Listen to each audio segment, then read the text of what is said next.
الحمد لله وكفى والسلام على عباده الذين اصطفى أما بعد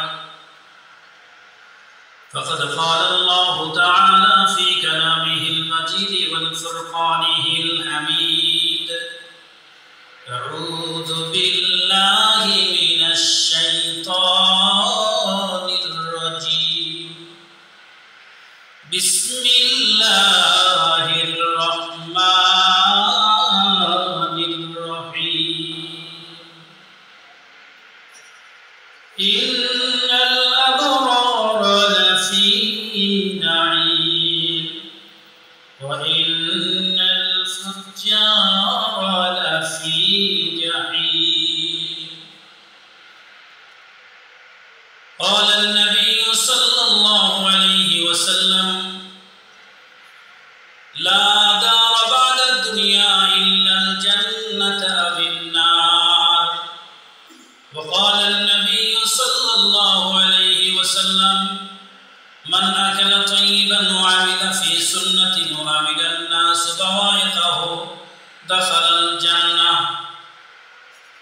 صدق الله العظيم وصدق رسوله النبي الكريم إن الله وملائكته يصلون على النبي يا أيها الذين آمنوا صلوا عليه وسلموا تسليما درود شريف সকলে محبতের সাথে জবান খুলে محبতের সাথে درود شريف اللهم صل على محمد وعلى آل محمد كما صليت على إبراهيم وعلى آل إبراهيم إنك حميد مجيد اللهم بارك على محمد وعلى آل محمد كما باركت على إبراهيم وعلى آل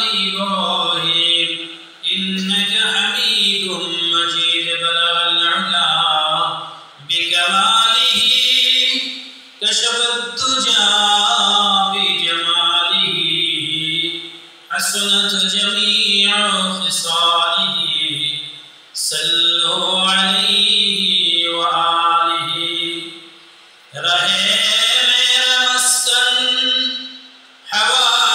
حوالی کعبہ بنے میرا مدفن ديار مدينة بلغ العلا بكماله كشف الدجى بجماله حسنت جميع خصاله صلوا عليه وآله لا إله إلا الله لا إله إلا الله لا إله إلا الله لا إله إلا الله لا إله إلا الله محمد رسول الله صلى الله عليه وسلم বাইতুস সালাম জামে মসজিদ ও এলাকাবাসীর উদ্যোগে বার্ষিক ওয়াজ মাহফিল 11 ফেব্রুয়ারি 2024 রবিবার আজকের এই ওয়াজ মাহফিলের সম্মানিত সভাপতি সাহেব, প্রধান অতিথি, বিশেষ অতিথিবৃন্দ, সম্মানে সমবেত দিনদার ইমানদার মুসলমান বাবাজি ও ভাইয়েরা, পর্দার অন্তরালে অবস্থানরত আমার শ্রদ্ধেয় সম্মানিত মা ও বোনেরা, মহান মালিকের মহান দরবারে লাখ শুকরিয়া জ্ঞাপন করছি যে মহান রব্বুল আলামিন আপনাকে আমাকে আজকের এই দিন পর্যন্ত হায়াতকে দীর্ঘায়িত করে হায়াতে বাঁচিয়ে রেখে সুস্থ রেখে ওয়াজ মাহফিল তথা তিনি এক মজলিসে জান্নাতের এক বাগানে আশার বসা তিনি কিছু কথাবার্তা বলার শোনার তৌফিক দান করতেছেন, সেজন্য দিল থেকে শুকরিয়া আদায় করি, বলি আলহামদুলিল্লাহ।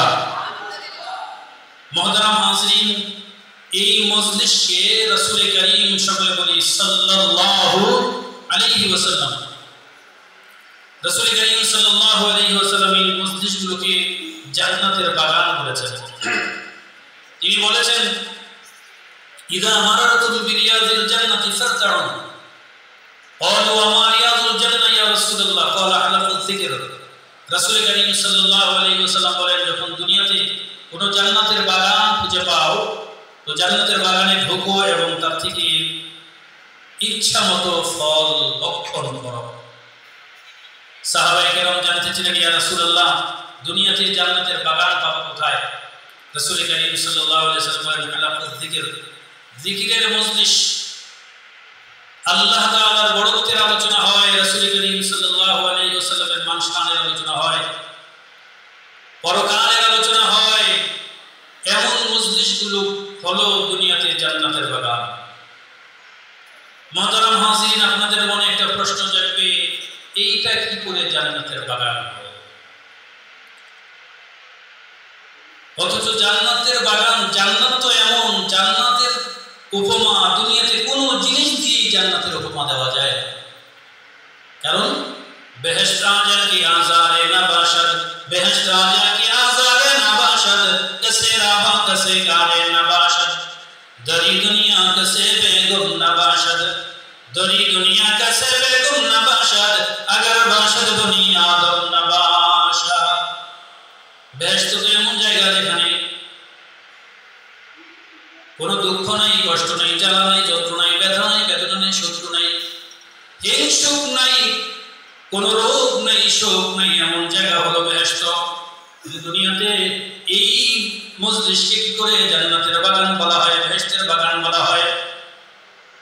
মুহতারাম হাজিরিন, বাবাজিরা আমার, ভাইরা আমার, এই যে প্রতিদিন আমাদের সামনে দিয়ে গাজীপুর পরিবহন গাড়িগুলো চলে, বিভিন্ন গাড়িগুলো চলে, যখন নিজস্ব বাস স্ট্যান্ড ছেড়ে দিয়ে যখন সামনে দিয়ে কোনো বাস স্ট্যান্ড আসে, ঢাকাগামী গাড়িগুলো প্রত্যেকটা স্টেশনে যাওয়ার পরেই বলে ঢাকা ঢাকা ঢাকা। আপনারা কি বলেন? বলে কি বলে না ভাই? বলে। আপনাদের এই নাও ভাঙ্গা এসে এখানেও বলে ঢাকা ঢাকা ঢাকা। তার মানে কি এই শিমুলতলি থেকে বাস ছেড়ে দিয়ে নাও ভাঙ্গে এসে গেল, এটাই কি ঢাকা এসে গেল নাকি? না। ঢাকা বলে কেন? ঢাকা বলে এই জন্য মানুষদেরকে এই কথা বোঝায়, ও ঢাকাগামী যাত্রীরা, তোমরা যদি ঢাকায় যেতে চাও, এটা একটা গাড়ি, তুমি যদি এই গাড়ির টিকিট কেটে গাড়িতে উঠে বসো, সিট নিয়ে বসে যাও, যদি অন্য কোনো বিপদ আপদ বা মুসিবত না হয়, তাহলে তোমাকে এই গাড়ি তোমার কাঙ্ক্ষিত লক্ষ্য, তোমার কাঙ্ক্ষিত লক্ষ্য ঢাকা, তোমার নিজস্ব ঠিকানায় পৌঁছে দিবে। এটা ঢাকা না, এটা ঢাকাগামী একটা গাড়ি, যে গাড়িতে উঠলে পরে তুমি ঢাকায় যেতে পারবে। রাসূল কারীম সাল্লাল্লাহু আলাইহি ওয়াসাল্লাম বলেন, উম্মত রে, তুমি যদি হিসাব করো এটা কেমন করে জান্নাতের বাগান হয়, জান্নাতের বাগান তো এমন, জান্নাতের সাথে দুনিয়ার কোন জিনিসের তুলনা চলে না। এটা জান্নাতের বাগান হয় কেমন করে? নবীজি বুঝাইছেন, উম্মত, এটা জান্নাতের বাগান না ঠিক, তবে এই কারণে জান্নাতের বাগান বলা হয়েছে। এই মজলিসগুলো, এই মাহফিলগুলো, এটা হলো জান্নাতগামী যাত্রীদের জন্য তাদের পাথেয় সংগ্রহ করার জায়গা। তুমি এখানে আসো, বসো, দ্বীনের কথা শোনো, তোমার প্রতিটা কথা শোনার দ্বারা এক এক বছর বেরিয়া নফল ইবাদতের সওয়াব তোমার আমলনামায় লেখা হবে। বলেন সুবহানাল্লাহ। প্রতিদিন শ্বাস প্রশ্বাসের বিনিময়ে তোমাদের আমলনামায় লেখা হবে, তোমার গুনাহ মাফ হবে।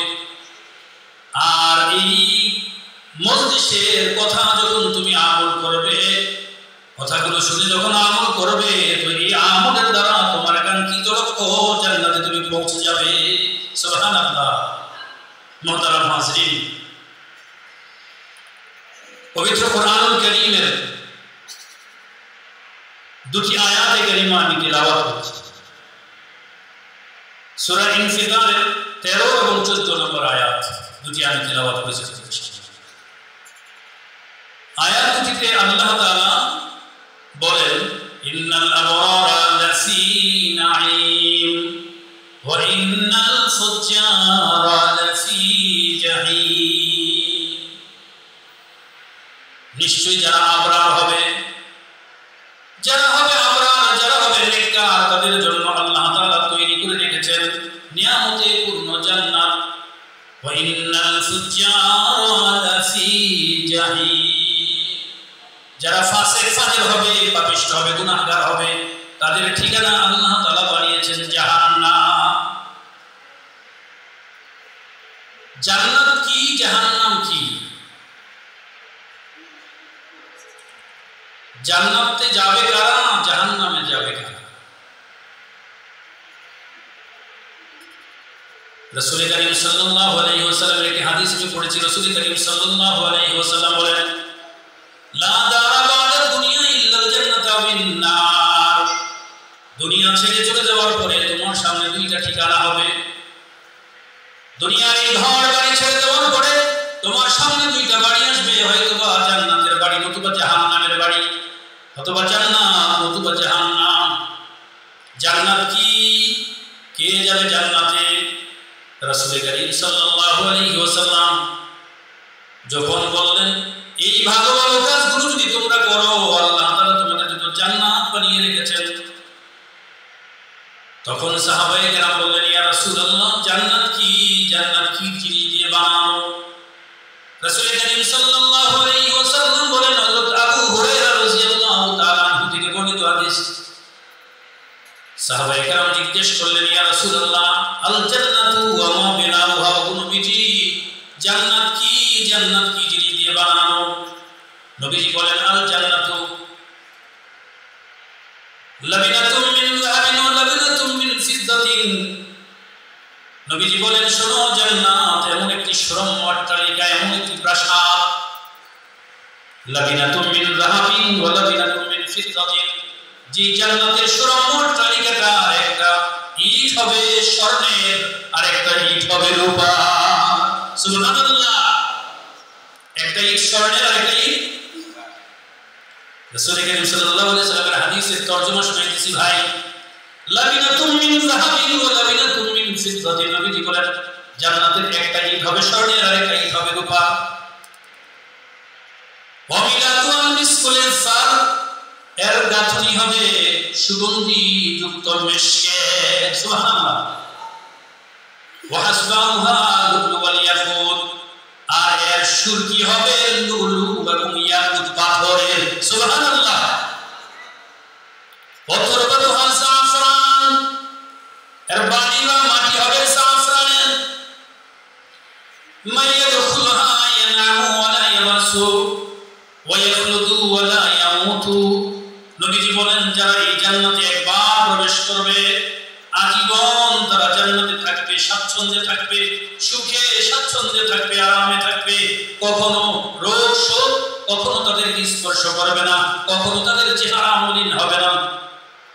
ওয়ায়াখলুদু ওয়া লা ইয়ামুতু, নবীজি বলেন, তারা চিরকাল জান্নাতে থাকবে, কখনো তাদের মৃত্যু হবে না। বলেন সুবহানাল্লাহ। লা ইয়াবলা সিয়াবুহুম ওয়া লা ইয়াফনা শাবাবুহুম, নবীজি বলেন, জান্নাত তো এমন জায়গা, লা ইয়াবলা সিয়াবুহুম, তোমাদের কাপড় কোনোদিন পুরাতন হবে না, ছিঁড়বে না, ফাড়বে না, পুরাতন হবে না। জান্নাতে সবাই ভাই, দুনিয়াতে সবাই তো পরিষ্কার পরিচ্ছন্ন কাপড় পরিধান করা পছন্দ করি, কিন্তু একবার পরলে কাপড় ময়লা হয়ে যায়, কোথাও গেলে গন্তব্যে যাওয়ার আগেই কাপড় ময়লা হয়ে যায়। নবীজি সাল্লাল্লাহু আলাইহি ওয়াসাল্লাম বলেন, জান্নাত তো এমন জায়গা, লা ইয়াবলা সিয়াবুহুম, তোমাদের কাপড় কোনোদিন ময়লা হবে না, অপরিষ্কার হবে না, ছিঁড়বে না, ফাটবে না। ওয়া লা ইয়াফনা শাবাবুহুম, তোমাদের যৌবন কোনোদিন ভাঙা পড়বে না, কখনো যৌবন শেষ হবে না। বলেন সুবহানাল্লাহ।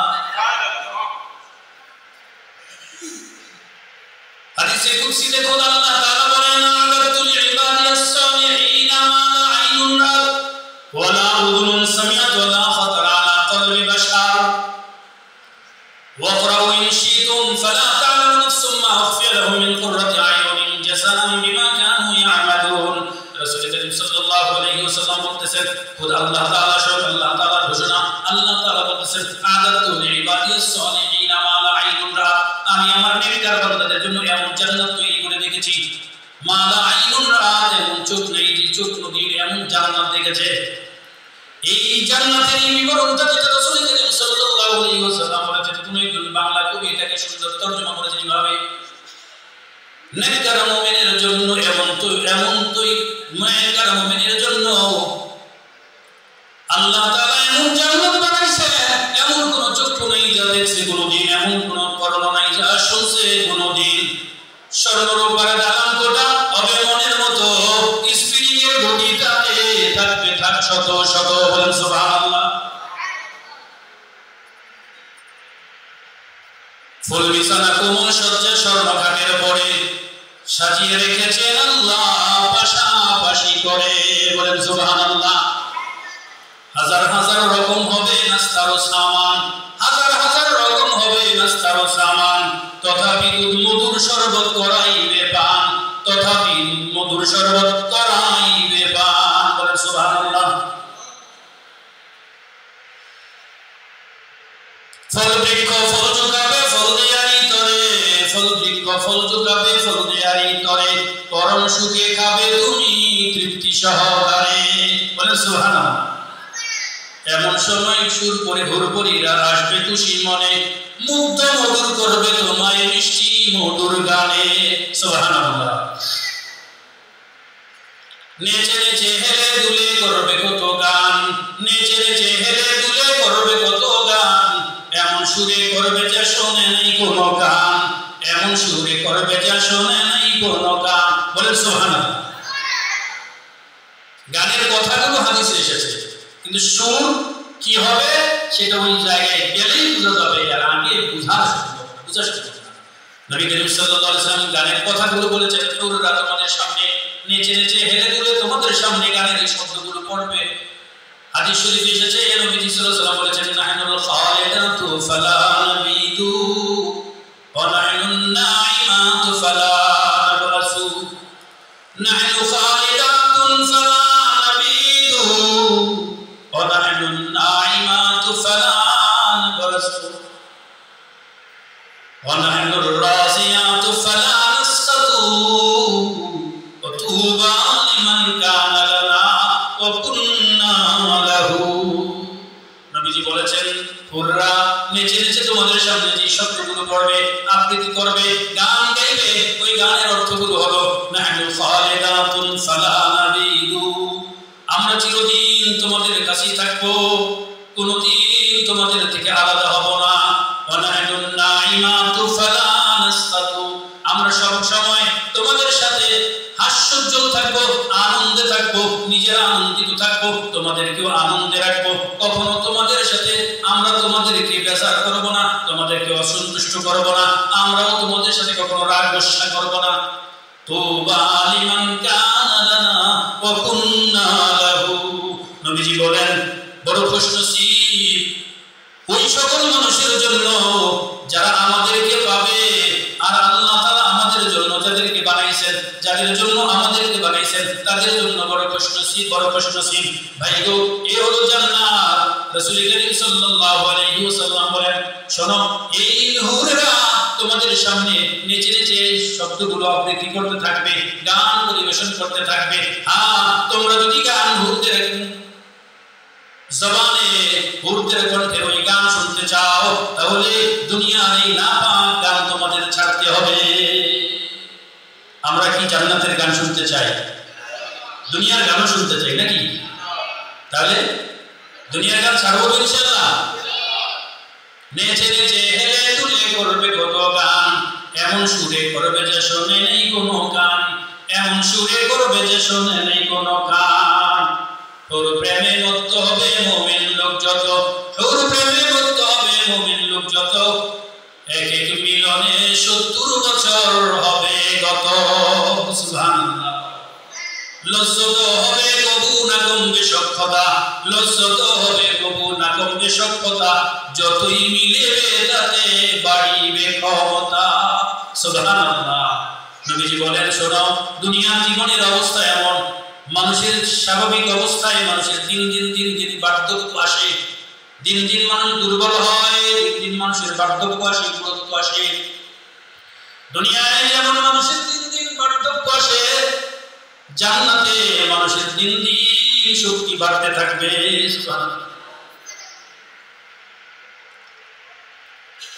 নামাজ রোজা নাই, কোশাদা নাই, কোনো কাম, নামাজ রোজা নাই, কোশাদা নাই, কোনো কাম, শুধু খানা পিনা আর আয়েশ আরাম, শুধু খানা পিনা আর আয়েশ এসো আরাম, বলেন সুবহানাল্লাহ।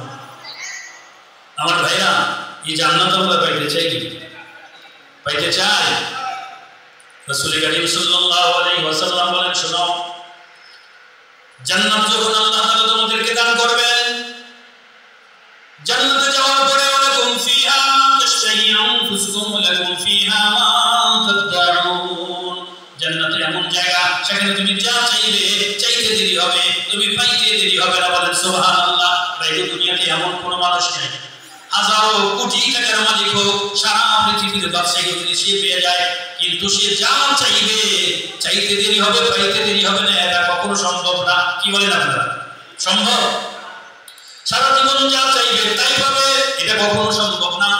কারণ আমাদের জীবনে এমন অনেক কিছু হয় যেটা আমরা চাই না, কিন্তু এটা আমরা আমাদের সামনে আসে, আমাদের ভোগ করতে হয়।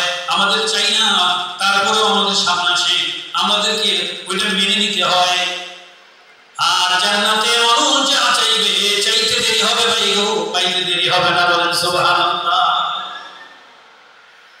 নবীজি বলেন, শোনো আমার উম্মত, তোমার সামনে দিয়ে বড় সুন্দর পাখিরা এসে বলতে থাকবে, ইয়া ওলি আল্লাহ তাকুলুনি, হে আল্লাহর বান্দা, হে আল্লাহর বন্ধু, তুমি কি আমাকে খাবে নাকি? যদি বলে হ্যাঁ খাবো, এবার প্রশ্ন আসবে, কেমন করে খাবে তুমি? মাকবুতান, তুমি কেমন করে খাবে? আও মাশবিয়ান, তুমি ভুনা খাবে না ঝোলের সাথে খাবে? বলো। মানুষ যা বলবে ওই পাখিটা একদিক থেকে ভুনা হবে, আরেক দিক থেকে ঝোলের সাথে রান্না করা হবে গোশত। মানুষেরা খাবে, খাওয়ার সাথে সাথে আবার পাখিটা যেমন ছিল তেমন হইয়া আবার উড়াইয়া উড়ে চলে যাবে, বলেন সুবহানাল্লাহ। মুহতারাম হাজিরিন, রাসূল করিম সাল্লাল্লাহু আলাইহি ওয়াসাল্লাম বলেন, আমার উম্মত, তোমাদেরকে যদি আল্লাহ তাআলা জান্নাত দান করেন, জান্নাতে তোমাদের পিতা হযরত আদম আলাইহিস সালামের মতো তোমাদের লম্বা 60 হাত লম্বা তোমরা হবে, জান্নাতে তোমরা 60 হাত লম্বা হবে।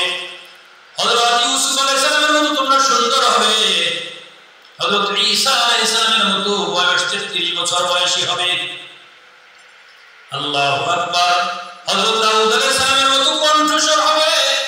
হযরত মুহাম্মদুর রাসূলুল্লাহ সাল্লাল্লাহু আলাইহি সাল্লামের যত গুণ দান করেছেন আল্লাহ, সব গুণ জান্নাতি মানুষদেরকে আল্লাহ দিয়ে দিবেন।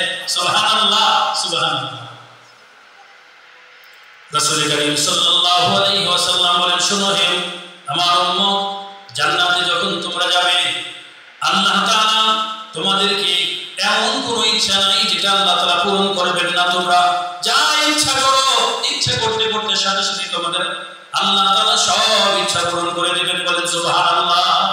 আমার ভাইরা, রাসূল করিম সাল্লাল্লাহু আলাইহি ওয়াসাল্লাম বলেন, শোনো আমার উম্মত, তোমরা যখন জান্নাতে যাবে, আল্লাহ তাআলা তোমাদের 70 জোড়া কাপড় পরিধান করাবেন।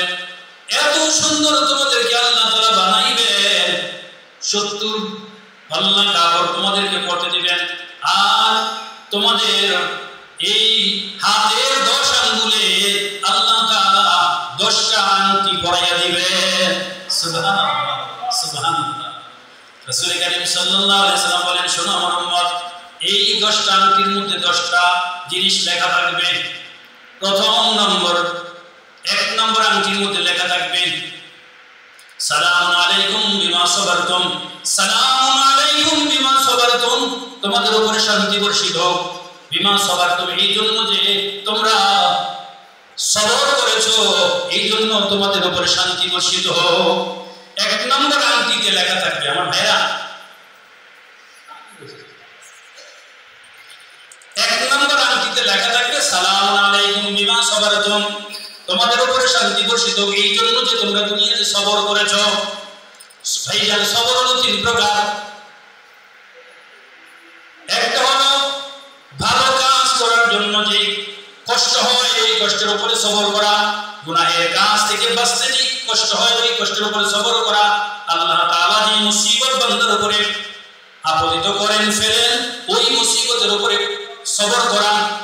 কোরআন কারীমের এই আয়াতে আল্লাহ তাআলা বলতেছেন, ওই জান্নাতি মানুষের যে আংটির প্রথম আংটিতে লেখা থাকবে, সালামুন আলাইকুম বিমা সাবারতুম, তোমাদের উপরে শান্তি বর্ষিত হোক, এই জন্য যে দুনিয়াতে আল্লাহ মুসিবত দিয়ে তোমাদেরকে পরীক্ষা করেছেন, তোমরা সবরের পরিচয় দিয়েছো, ধৈর্য ধারণ করেছো। 2 নম্বর আয়াতে লেখা থাকবে উদখুলুহা বিসালামিন আমিনিন, উদখুলুহা বিসালামিন আমিনিন, তোমরা এই জান্নাতে নিরাপদে স্বচ্ছন্দে তোমরা এই জান্নাতে প্রবেশ করো। সুবহানাল্লাহ। 3 নম্বর জান্নাতে লেখা থাকবে, 3 নম্বর আয়াতে লেখা থাকবে আল্লাহু আকবার। 3 নম্বর আয়াতে লেখা থাকবে এই যে তোমাদের যত ধরনের ভালো কাজ তোমরা করেছো, তিলকাল জান্নাতুল্লাতী উরিসতুমুহা বিমা কুনতুম তা'মালুন, তিলকাল জান্নাতুল্লাতী উরিসতুমুহা বিমা কুনতুম তা'মালুন। এই যে ভালো কাজগুলো তোমরা করেছো, যত ভালো কাজ করেছো, এই ভালো কাজের ফলাফল হিসেবে, প্রতিদান হিসেবে আল্লাহ তাআলা তোমাদেরকে জান্নাত দান করেছেন। বলেন সুবহানাল্লাহ। এবার 4 নম্বর আয়াতে লেখা থাকবে রুফিআত আনকুমুল আহজাব ওয়াল হুমুম, রুফিআত আনকুমুল আহজাব ওয়াল হুমুম, তোমাদের থেকে আল্লাহ তাআলা যত ধরনের চিন্তা ভাবনা পেরেশানি শোক দুঃখ এগুলো সব আল্লাহ তাআলা তোমাদের থেকে একেবারে চিরদিনের জন্য দূর করে দিয়েছেন। বলেন সুবহানাল্লাহ। 5 নম্বর আয়াতে লেখা থাকবে আলবাসনাকুমুল হুল্লা ওয়াল হুলালা, আল্লাহ তাআলা বলেন আমি তোমাদেরকে জান্নাতি বস্ত্র পরিধান করিয়েছি এবং তোমাদেরকে জান্নাতি অলংকার দিয়ে তোমাদেরকে আমি সাজিয়ে দিয়েছি। সুবহানাল্লাহ, সুবহানাল্লাহ। 6 নম্বর আয়াতে লেখা থাকবে ওয়াসাওয়াজনাকুমুল হুরুল আইন, আমি আল্লাহ তোমাদেরকে আয়াত রচনা ডাগর চোখওয়ালা হুরদের সাথে আমি আল্লাহ তাআলা তোমাদেরকে পরিণয় সূত্রে বিবাহ বন্ধনে আবদ্ধ করে দিলাম। বলেন সুবহানাল্লাহ। এবার 7 নম্বর আয়াতে লেখা থাকবে ফিহা মা তাশতাহিল আনফুস ওয়া তালাজ্জুল আ'য়ুন ওয়া আনতুম ফিহা খালিদুন, ফিহা মা তাশতাহিল আনফুস ওয়া তালাজ্জুল আ'য়ুন, এই জান্নাতে তোমাদের জন্য রয়েছে তোমাদের মন যা চায় তার আয়োজন রয়েছে এবং তোমাদের চক্ষু যা পেলে তোমাদের চক্ষু শীতল হয়, এই সব ধরনের উপকরণ তোমাদের জন্য জান্নাতে তৈরি করে রাখা হয়েছে। সুবহানাল্লাহ, সুবহানাল্লাহ। এবার 8 নম্বর আয়াতে লেখা থাকবে ওয়াফাতুমুন নাবিয়িনা ওয়াস-সিদ্দিকিন, হে জান্নাতীরা তোমরা দুনিয়াতে যেহেতু নবী এবং সিদ্দিকদের কথা মেনে চলেছো, এই জন্য আল্লাহ তাআলা এই জান্নাতের নিয়ামত তোমাদেরকে আল্লাহ দান করেছেন। বলেন সুবহানাল্লাহ। ওয়াফাতুমুন নাবিয়িনা ওয়াস-সিদ্দিকিন, নবী এবং সিদ্দিকদের কথা মেনে চলার কারণে আল্লাহ তাআলা তোমাদেরকে এই জান্নাতের এই নাজ ও নিয়ামত আল্লাহ তাআলা দান করেছেন। 9 নম্বর আয়াতে লেখা থাকবে সিরতুম শাবাবান লা তাহরামুন, সিরতুম শাবাবান, আল্লাহ তাআলা বলেন আমি তোমাদেরকে এমন যৌবন দান করলাম, চির যৌবন দান করেছি, চিরস্থায়ী যৌবন দান করেছি, লা তাহরামুনা, কোনদিন তোমরা বৃদ্ধ হবে না, বুড়ো হবে না। বলেন সুবহানাল্লাহ। 10 নম্বর আয়াতে লেখা থাকবে সাকানতুম ফি জিরান, সাকানতুম ফি জিরান লা ইউদিল জিরানা, সাকানতুম ফি জাওয়ারিন মান লা ইউদিল জিরানা। নবীজি বলেন 10 নম্বর আয়াতে লেখা থাকবে আল্লাহ তোমরা এমন এক সত্তার প্রতিবেশী হয়েছো যে সত্তা কোনদিন তোমাদেরকে কষ্ট দিবে না। বলেন সুবহানাল্লাহ। মুহতারাম হাজির, যাই হোক এমন জান্নাত আমরা পাইতে তো চাই ভাই, মাশাআল্লাহ। আমরা এখন জান্নাত পাইতে চাই তো আলহামদুলিল্লাহ। তাহলে কি করলে পরে জান্নাত পাওয়া যাবে? আমার ভাইরা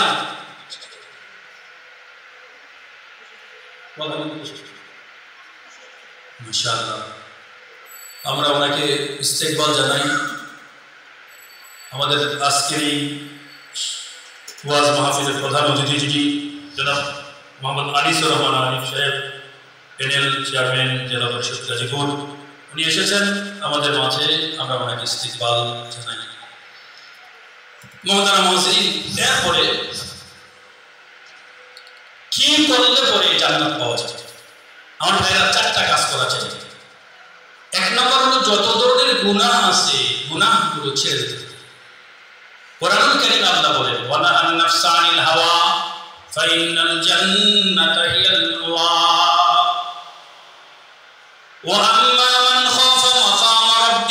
ونهى النفس عن الهوى فإن الجنة هي المأوى আল্লাহ তাআলার সামনে তোমাদেরকে দাঁড়াতে হবে এই ভয় যারা করবে এবং সব ধরনের গুনাহ যারা ছেড়ে দিবে ونهى النفس عن الهوى فإن الجنة هي المأوى জান্নাত হলো ওই সকল মানুষের ঠিকানা।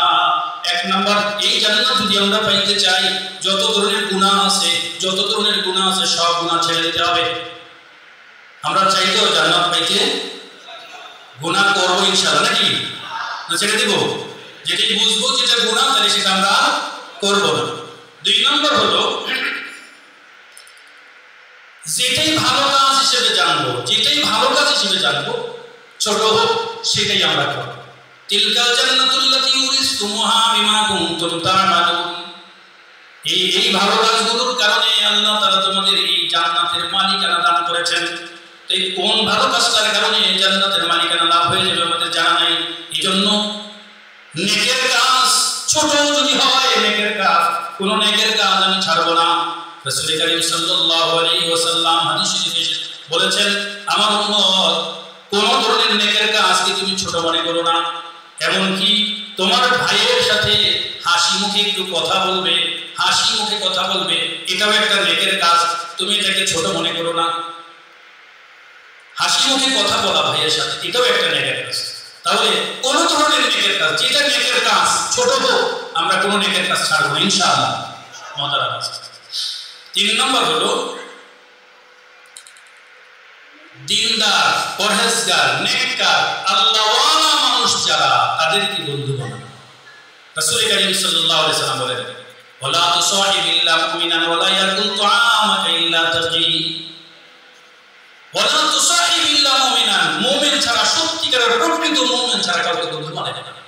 ওয়ালা তুসাহিবিল্লা মুমিনান ওয়ালা ইয়াকুল তুআমাকা ইল্লা তাজি। রাসূল কারীম সাল্লাল্লাহু আলাইহি ওয়াসাল্লাম বলেন, একেবারে প্রকৃত ঈমানওয়ালা যারা, তাদেরকে বন্ধু বানাবে। কেন? আর যত বন্ধুর সংখ্যা বাড়াবে, বন্ধু সংখ্যা যদি বাড়াও, তো নেককার, পরহেজগার, দিনদার, আল্লাহওয়ালাদেরকে বন্ধু হিসেবে গ্রহণ করো। আকসিরুল ইখওয়ানা ফাইন্নাল শাফাআতা ইয়াউমাল কিয়ামা। রাসূল কারীম সাল্লাল্লাহু আলাইহি ওয়াসাল্লাম বলেন, আকসিরুল ইখওয়ানা ফাইন্নাল আখা শাফাআতান ইয়াউমাল কিয়ামা। ওয়া কামা ক্বালা নবী সাল্লাল্লাহু আলাইহি ওয়াসাল্লাম, নবী সাল্লাল্লাহু আলাইহি ওয়াসাল্লাম বলেন, আমার উম্মত বন্ধু যদি বানাও, নেককার, পরহেজগার, আল্লাহওয়ালা লোকদেরকে বন্ধু বানাও। কারণ এই মানুষগুলো যারা নেককার, পরহেজগার, আল্লাহওয়ালা লোকদেরকে বন্ধু বানাবে, কিয়ামতের দিন আল্লাহ তাআলা যদি তাদের একজনকে মাফ করে দেন, সে তার বন্ধুর জন্য সুপারিশ করবে, তুমি তার সুপারিশে দ্বারা উপকৃত হতে পারবে, উপকার লাভ করতে পারবে। এজন্য বন্ধু বানাবো নেককার, পরহেজগার, দিনদার, আল্লাহওয়ালা লোক যারা, তাদেরকে বন্ধু বানাবো ইনশাআল্লাহ। 4 নম্বর যেটা করা লাগবে সেটা হলো জান্নাত প্রাপ্তির জন্য আমল করব আর আল্লাহ তাআলার কাছে দোয়া করব। আমল না করে শুধু আল্লাহ তাআলার কাছে দোয়া করা। রাসূল কারীম সাল্লাল্লাহু আলাইহি ওয়াসাল্লাম বলেছেন, তলাবুল জান্নাতি বিলা আমালিন যামবুন মিনাত যুনুবি। আরে আমল না করে জান্নাতের প্রত্যাশা করা, এটা গুনাহ সমূহের মধ্যে একটি গুনাহ। তাহলে জান্নাতের প্রত্যাশা করব, জান্নাত কামনা করব, সাথে সাথে জান্নাত প্রাপ্তির আমলও করব ইনশাআল্লাহ। 4টি কাজ জান্নাত পাওয়ার জন্য 4টি কাজ করতে হবে। 1 নম্বর হলো সব ধরনের গুনাহ ছেড়ে দিতে হবে। 2 নম্বর হলো যেটাই নেকের কাজ জানবো সেটাই ইনশাআল্লাহ করব, ছোট হলেও সেটা ছাড়বো না, সেটা করব। 3 নম্বর হলো নেককার, পরহেজগার, দিনদার, আল্লাহওয়ালা মানুষ তাদেরকে বন্ধু বানাবো। আর 4 নম্বর হলো জান্নাত প্রাপ্তির জন্য বেশি বেশি করে আল্লাহ তাআলার কাছে দোয়া করব ইনশাআল্লাহ। মুহতারাম হাজিরিন, এরপরে আয়াতের মধ্যে যেটা আসছে সেটা হলো আল্লাহ তাআলা বলেন আরেকটা কথা। এই আয়াতে ইন্নাল আবরারা লাফি নাঈম, আল্লাহ বলেন যারা নাঈম, যারা আবরার হবে, আল্লাহ তাআলাদের জন্য জান্নাত বানিয়ে রেখেছেন। আবরার কারা? হযরত হাসান বসরি রাহমাতুল্লাহ আলাইহি বলেন, আবরার হলো আল আবরারুল্লাযিনা লা ইয়াদুনা আস-সাররা ওয়া লা ইয়ারদাউনা আশ-শাররা। হযরত হাসান বসরি রাহমাতুল্লাহ বলেন, আবরার হলো ওই সকল মানুষ যারা কাউকে, কোন মানুষকে কখনো কষ্ট দেয় না, লা ইয়াদুনা আস-সাররা, যারা মানুষ তো দূরের কথা, কোনো একটা পিপিলি পিপিলিকাকেও পিঁপড়াকেও কখনো কষ্ট দেয় না। ওয়ালা ইয়ারদাউনা শাররা, এবং গুনাহের কাজ হতে থাকলে কিংবা গুনাহের কাজ হয়ে গেলে কখনো সে খুশি হতে পারে না। আবরার হলো এই সকল মানুষ যারা, মানুষ তো দূরের কথা, যারা কোনোদিন কোনো পিপিলিকাকেও কখনো অযথা কষ্ট দেয় না, তারা হলো আবরার। আর আল্লাহ বলতেছেন যারা আবরার হবে তাদের জন্য আল্লাহ তাআলা জান্নাত বানিয়ে রেখেছেন, জান্নাত বানিয়েছেন আবরারের জন্য। আবরার হলো ওই সকল মানুষ যারা, মানুষ তো দূরের কথা, কোনো একটা পিপিলিকাকেও অযথা কষ্ট দিবে না। এজন্য কাউকে, সে মুসলমান হোক অমুসলমান হোক, কাউকে কখনো কোনো কষ্ট দিব না ইনশাআল্লাহ। দ্বিতীয় আয়াতের কথা, ওয়াইন্নাল ফুজ্জারা লাফি জাহিম। রাসূল কারীম কুরআনুল কারীমে আয়াতে কারীমায় আল্লাহ তাআলা বলেন যারা ফাসিক ফাজির হবে তাদের জন্য হলো জাহান্নাম। জাহান্নাম, জাহান্নাম, আল্লাহ তাআলা জাহান্নামকে 7টা, জাহান্নাম হলো 7টা আর জান্নাত হলো 8টা, আমরা সবাই জানি। তো এই জাহান্নামে 7টা জাহান্নামের মধ্যে কে কে যারা, কারা কারা জাহান্নামে থাকবে এবং 7টা জাহান্নাম কারা পাবে? রাসূল কারীম সাল্লাল্লাহু আলাইহি ওয়াসাল্লাম বলেন, শোনো, একেবারে 7ম নম্বরে জাহান্নামের নাম হলো হাফিয়া। রাসূল কারীম সাল্লাল্লাহু আলাইহি ওয়াসাল্লামের কাছে একদিন জিবরাইল আমিন আসছেন। এমনি তো কত হাজারো বার এসেছেন, জিবরাইল আমিন আসলে নবীজি চিনতেন। তো একদিন জিবরাইল আমিন এসেছেন, নবী করিম সাল্লাল্লাহু আলাইহি ওয়াসাল্লাম জিবরাইলকে দেখে বলতেছেন, মান আনতা, তুমি কে? জিবরাইল বলতেছেন, আনা জিবরাইল। নবীজি বলেন, মান আনতা, তুমি কে? জিবরাইল বলতেছেন, আনা জিবরাইল। নবীজি 2-3 বার জিজ্ঞেস করার পরে বলে, জিবরাইল, তুমি যদি জিবরাইল হও তাহলে তোমাকে আমি আজকে চিনতে পারতেছি না কেন? ও জিবরাইল, তোমার চেহারা কত সুন্দর, তোমার চেহারার মধ্যে নূর ভাসতে থাকে, তোমার নুরানি চেহারা, আজকে তোমার চেহারা এত মলিন কেন? তোমার চেহারা এমন দেখা যায় কেন? কালো মলিন কেন? জিবরাইল আমিন বলেন, ইয়া রাসূলুল্লাহ, প্রতিদিন আমি যখন জাহান্নাম, প্রতিদিন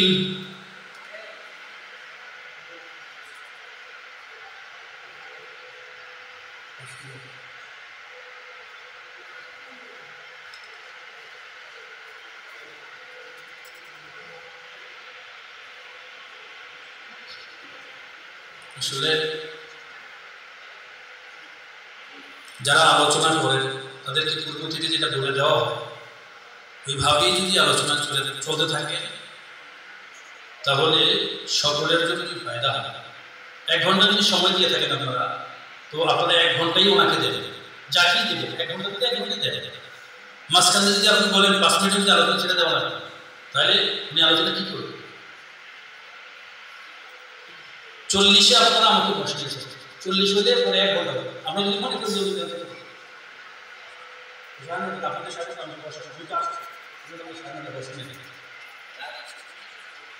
মহতারাম হাজরিন, আমাদের প্রধান অতিথি এসেছেন আলহামদুলিল্লাহ। আসলে ওনারা অনেক ব্যস্ত মানুষ, তারপরেও যখন এসেছেন একটু 5 মিনিট কোরআন হাদিসের কথা একটু শুনুন। আপনারা কেন ওনাকে এত তাড়াহুড়া করে আনি বের করতেছেন? কারণ ওনাকে যখন আপনারা সময় ওনার কথা বলার পরে তুমি চলে যাবেন এখান থেকে, না? উনি আসছেন, তিনি মজলিসে বসছেন, হতে পারে আজকে এই মজলিসটা যদি আল্লাহ কবুল করেন, আল্লাহ তাআলা আমাদেরকে যদি মাফ করে দেন এই উসিলায়, তো কেন ওনাকে আপনারা বিদায় করতে চান? মহতারাম হাজরিন, জিবরাইল আমিন যখন এসেছেন তো নবীজি বললেন, আপনাকে তো জিবরাইল, তোমাকে আজকে চিনতে পারতেছি না। জিবরাইল আমিন বলতেছেন, ইয়া রাসূলুল্লাহ, প্রতিদিন আমি যখন পয়গাম নিয়ে ওহী নিয়ে আসি, জাহান্নাম থেকে হাজার হাজার বছরের দূরত্বের পথ দিয়ে আমি আসি। ইয়া রাসূলুল্লাহ, আজকে মাত্র 500 বছরের দূরত্বের রাস্তা দিয়ে এসেছিলাম। জাহান্নাম থেকে একটা ধোঁয়া বের হয়েছে, ওই ধোঁয়াটা আমার চেহারার মধ্যে ধোঁয়াটা লেগে গেছে গো নবীজি, যার কারণে আজকে আমার চেহারার মধ্যে এমন মলিন হয়ে গেছে, চেহারাটা মলিন হয়ে গেছে। রাসূল কারীম সাল্লাল্লাহু আলাইহি ওয়াসাল্লাম বলেন, জিবরাইল, জাহান্নাম কি? জাহান্নামের কি করুন আমাকে শোনাও। জিবরাইল বলেন, ইয়া রাসূলুল্লাহ, জাহান্নাম তো এমন জায়গা, জাহান্নাম, আল্লাহ তাআলা জাহান্নামের আগুনকে 3000 বছর পর্যন্ত প্রজ্বলিত করেছেন। 1000 বছর পর্যন্ত জ্বালানোর পরে জাহান্নামের আগুন লাল হয়েছে, আবার 1000 বছর জ্বালিয়েছেন তো সাদা হয়েছে, আর 1000 বছর প্রজ্বলিত করার পরে জাহান্নামের আগুন কালো রং ধারণ করেছে। বর্তমানে জাহান্নামের আগুনটা কালো। এবার জিবরাইল বলতেন, ইয়া রাসূলুল্লাহ, জাহান্নামের আগুন তো এমন তেজ, মাত্র যদি একটা সুই পরিমাণ ছিদ্র যদি জাহান্নাম থেকে করে ওই এক সুইয়ের ছিদ্র পরিমাণ জায়গা যদি ছিদ্র করে দেওয়া হয় তাহলে এর কারণে যে তাপ বের হবে সারা পৃথিবীর মানুষের জন্য বসবাসের অযোগ্য হয়ে যাবে। পৃথিবীর একটা প্রাণীও বাঁচবে না এই এক ছিদ্র পরিমাণ সুইয়ের পরিমাণ ছিদ্র করে দেওয়ার কারণে। ইয়া রাসূলুল্লাহ, জাহান্নাম থেকে কোনো একজন মানুষকে তুলে এনে 1,00,000 মানুষের মাঝখানে যদি বসাইয়া দেওয়া হয় তাহলে জাহান্নামী ওই মানুষটা শ্বাস প্রশ্বাসের উত্তাপের কারণে 1,00,000 মানুষ নিশ্চিত মারা যাবে। এই মানুষগুলো একটা মানুষ বাঁচবে না, সবগুলো মানুষ মারা যাবে। ইয়া রাসূলুল্লাহ, জাহান্নাম তো এত উঁচা, জাহান্নামের ওই ছাদের উপর থেকে যদি একটা পাথর নিচের দিকে ছুঁড়ে মারা হয় 40,000 বছর পরে ওই পাথরটা নিচে দিয়ে পড়বে। মোহতারাম মুসলিম, এবার রাসূল করিম সাল্লাল্লাহু আলাইহি ওয়াসাল্লাম বলেন, জিবরাইল, এই জাহান্নামের মধ্যে কাদেরকে শাস্তি দেওয়া হবে? জিবরাইল আমি বলতেছি, ইয়া রাসূলুল্লাহ, সর্বনিচের জাহান্নাম যেটা, সপ্তম জাহান্নামের সপ্তম স্তর যেটা, সর্বনিম্ন তলদেশ যেটা, সর্বনিম্ন স্তর যেটা, ওই জাহান্নামের নাম হলো হাফিয়া। ওই জাহান্নামের মধ্যে আল্লাহ তাআলা মুনাফিকদেরকে শাস্তি দিবেন। কাদেরকে? যাদের কথা একরকম কাজে তারা মুনাফিক। তো এবার জিবরিল বলতেছেন, ইয়া রাসূলুল্লাহ, মুনাফিকদেরকে আল্লাহ তাআলা সপ্তম নম্বর জাহান্নাম যেটা হাফিয়া নাম, তার মধ্যে আল্লাহ তাআলা জাহান্নামী ওই সপ্তম নম্বর জাহান্নামের মধ্যে মুনাফিকদেরকে শাস্তি দিবেন। এর উপরেরটার নাম জাহিম, ওখানে আল্লাহ তাআলা মুশরিকদেরকে শাস্তি দিবেন। কাদেরকে? মুশরিকদেরকে।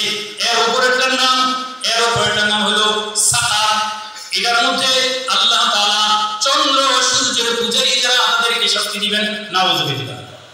এর উপরেরটার নাম লাযা, এটার মধ্যে আল্লাহ তাআলা অগ্নি পূজক যারা তাদেরকে শাস্তি দিবেন। এর উপরেরটার নাম উতামা, এটার মধ্যে আল্লাহ তাআলা ইহুদি জাতিদেরকে শাস্তি দিবেন।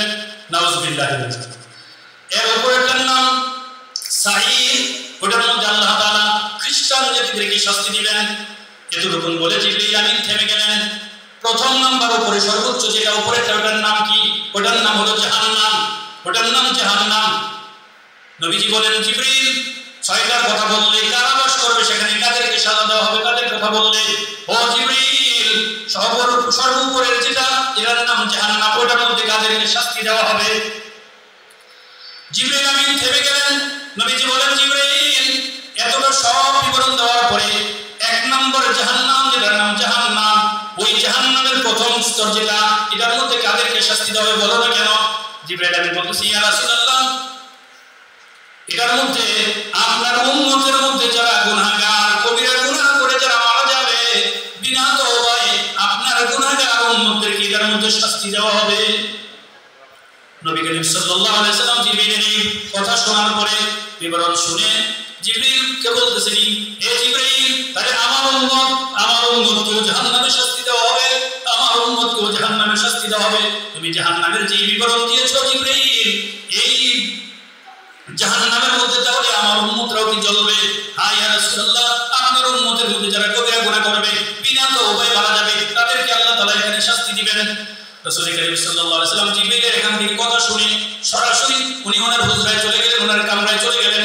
কামরায় গিয়ে দরজা বন্ধ করে দিয়ে সেই দায়ে পড়ে কান্না শুরু করে দিলেন।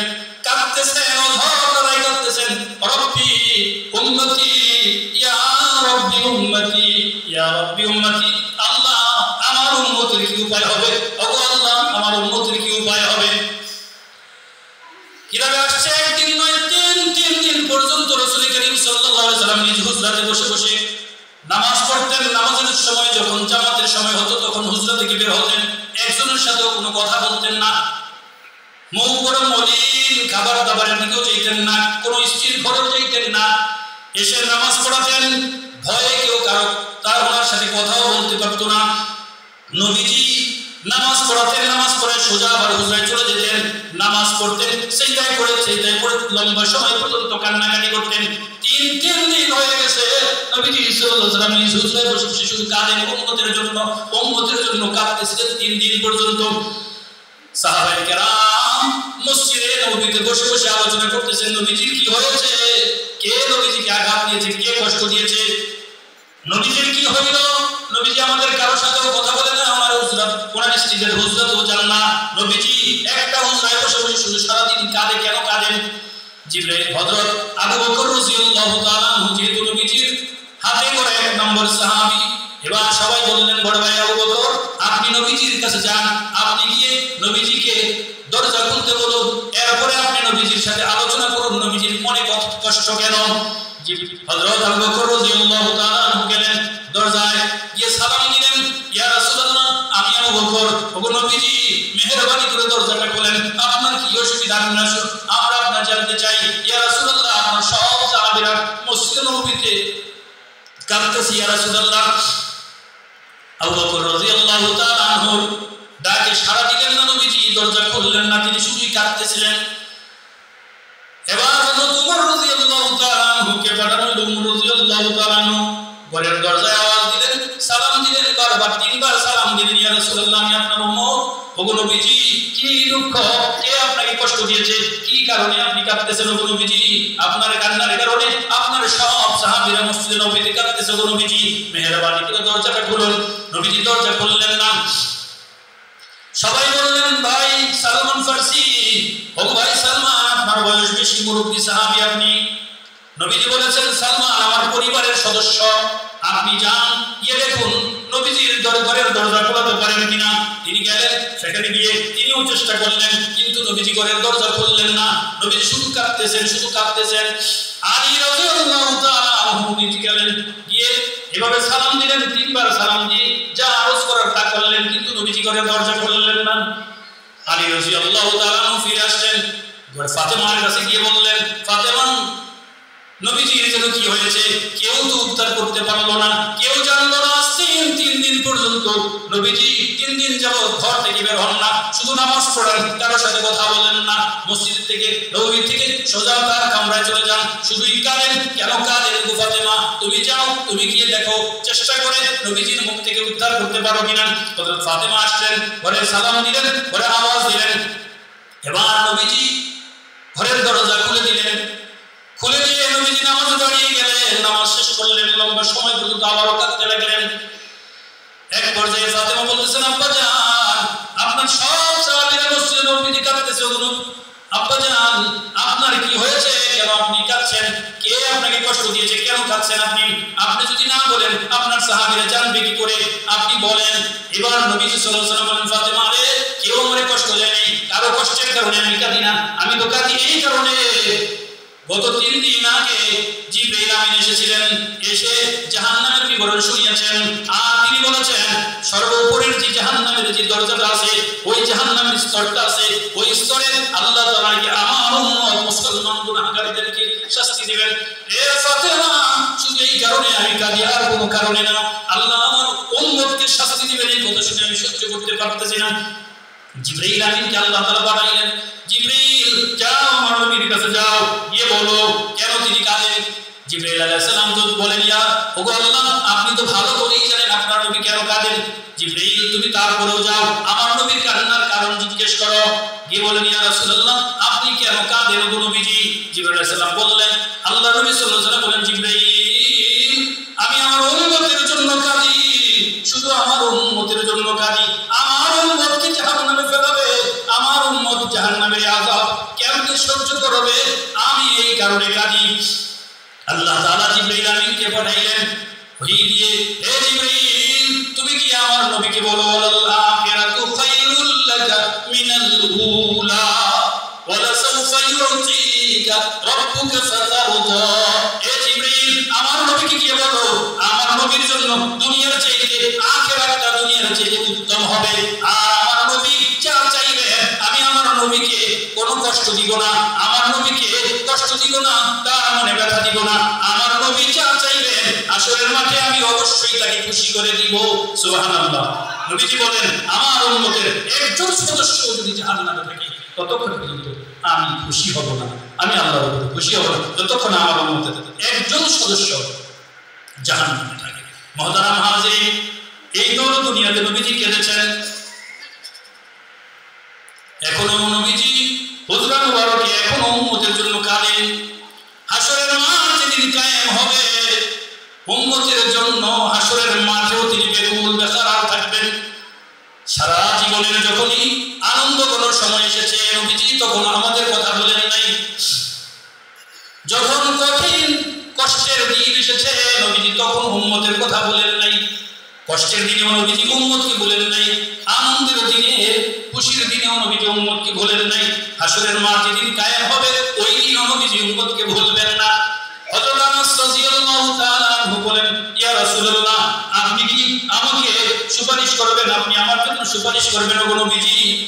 আমি যে আপনার সাথে জান্নাতে থাকতে চাই, আপনি আমার জন্য সুপারিশ করবেন? নবীজি বললেন, আনাস, আমি অবশ্যই তোমার জন্য সুপারিশ করব। যাও, তবে আমার নিয়ম, আমার তরিকা, আমার সুন্নাত মেনে তোমাকে চলতে হবে। রাসূল করিম সাল্লাল্লাহু আলাইহি ওয়াসাল্লাম বলেন, মান তাইয়া সুন্নতি ফাকাদ হুররিমাত আলাইহি শাফাআতি। যে ব্যক্তি আমার কোন সুন্নতকে লঙ্ঘন করে, আমার সুন্নতকে অমান্য করে, আমার সুন্নতকে জলাঞ্জলি দেয়, ফাকাদ হুররিমাত আলাইহি শাফাআতি, ওই ব্যক্তির জন্য আমার সুপারিশ হারাম। মান তাইয়া সুন্নতি হুররিমাত আলাইহি শাফাআতি। নবীজি বলেন, যে আমার সুন্নতকে লঙ্ঘন করলো, আমার সুন্নতের গলায় ছুরি দিল, তার জন্য আমার সুপারিশ হারাম, নিষিদ্ধ। আমরা নবীজির সুপারিশ পাইতে চাই না। রাসূল করিম সাল্লাল্লাহু আলাইহি ওয়াসাল্লাম বলেন, কুল্লু উম্মতি ইয়াদখুলুনাল জান্নাতা ইল্লা মান আবা। আমার উম্মতের সবাই জান্নাতে যাবে, বলেন আলহামদুলিল্লাহ। ইল্লা মান আবা, তবে যারা অস্বীকার করবে তারা জাহান্নামে যাবে, জান্নাতে যাবে না। সাহাবায়ে কেরাম বলেন, ইয়া রাসূলুল্লাহ, ওগো নবীজি, আবা কারা? অস্বীকার করে কারা? নবীজি বলেন, মান আতাআনি দাখালাল জান্নাহ ওয়া মান আসানি ফাকাদ আবা। যারা আমার সুন্নতকে মেনে চললো, তারা আমাকে মেনে চললো, আমার সুন্নত যারা মেনে চললো তারা আমার সাথে জান্নাতে যাবে, আমাকেও তারা মানলো। আর আমার সুন্নত যারা অমান্য করলো, তারাই অস্বীকার করলো, তারা জাহান্নামে যাবে। নবীজির সব উম্মত জান্নাতে যাবে, যারা নবীজিকে অস্বীকার করে তারা জাহান্নামে যাবে। জিজ্ঞেস করা হলো, কারা অস্বীকার করে? নবীজি বলেন, যারা আমার সুন্নত মানলো, তারা আমাকে মানলো, জান্নাতে যাবে, আমার সাথে জান্নাতে থাকবে।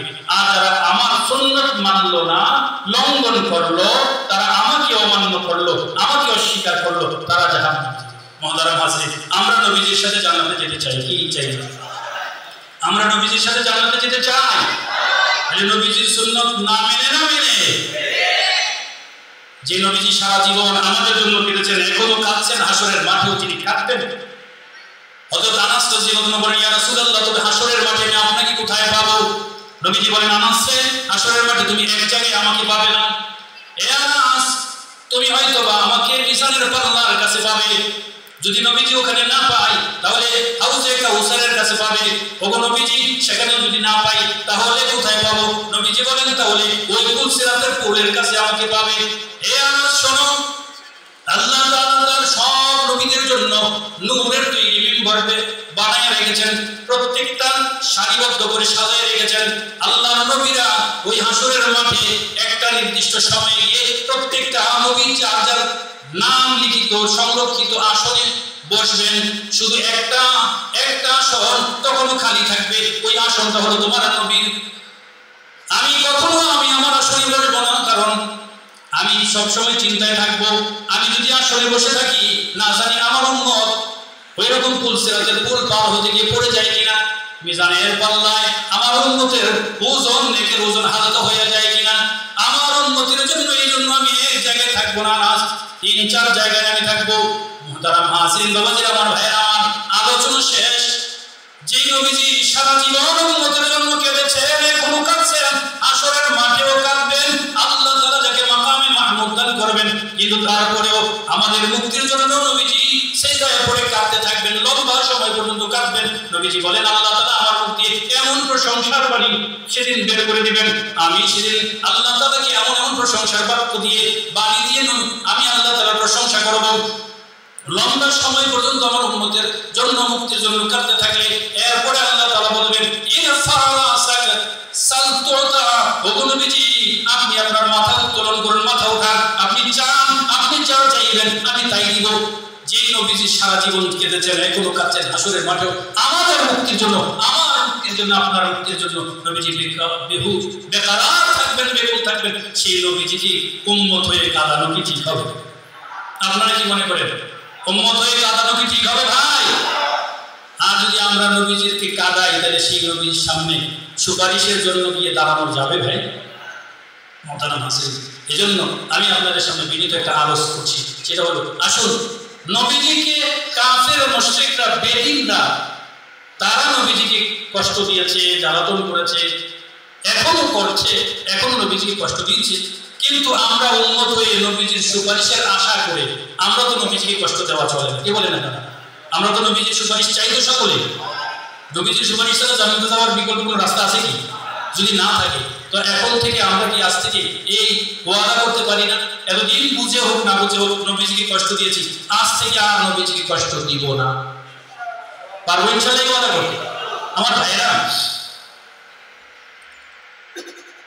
রাসূল করিম সাল্লাল্লাহু আলাইহি ওয়াসাল্লামের পবিত্র মুখে দাড়ি ছিল কিনা? ছিল কি? ছিল। আমাদের মুখে যদি নবীজির সুন্নত দাড়িটা না থাকে তো নবীজির চেহারার সাথে আমার চেহারাটা মিল হয়? কি বলেন? নবীজির চেহারার সাথে আমার চেহারাটা মিল হয়? রাসূল করিম সাল্লাল্লাহু আলাইহি ওয়াসাল্লাম বলেন, মান রাগিবা সুন্নতি ফালাইসা মিন্নি, মান রাগিবা সুন্নতি ফালাইসা মিন্নি, যে আমার সুন্নতকে অমান্য করে, ফালাইসা মিন্নি, সে আমার কেউ না। যে আমার সুন্নতকে লঙ্ঘন করে সে আমার কেউ না, সে আমার উম্মত না। নবী যদি আমাকে উম্মত বলে দাবি না করেন, স্বীকার না করেন, তাহলে আমি কি নবীজির সুপারিশ পাবো? নবীজির হাতে হাউজে কাউসারের পেয়ালা পাবো? আমরা নবীজির হাতের হাউজে কাউসারের পেয়ালা পাইতে চাই? নবীজির সুপারিশ লাভে ধন্য হয়ে জান্নাত পাইতে চাই? আমার ভাইরা, আজ থেকে কি আমরা এই ওয়াদা করতে পারি না? আগে যাই করছি আর না করি করছি, এখন থেকে নবীজিকে আর কাঁদাবো না, নবীজিকে আর কাঁদাবো না। নবীজির সুন্নাত দাড়িটা হিম্মত করে রাখতে পারবো ইনশাআল্লাহ?